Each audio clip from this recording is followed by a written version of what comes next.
Sentimento ng taong bayan, hindi nila tatanggapin na hindi mapabalik si Saldico dito.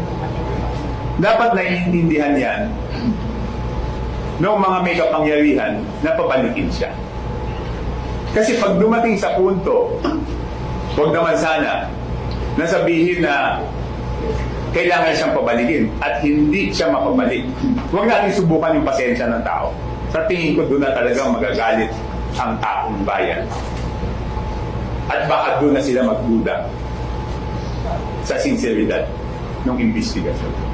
Kaya nga, sinasabi ko, doon sa DFA, may kapangyarihan naman silang kansilahin yung passport. Ngayon, ang hindi ko maintindihan, bakit tila DFA o yung ibang mga nasa gobyerno ang nagdedepensa pa kay Saldico kung bakit hindi pwedeng kansilahin yung passport.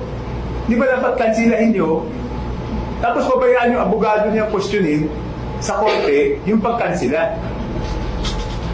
Bakit? Bakit parang tila baga sila pa nag-aabogado?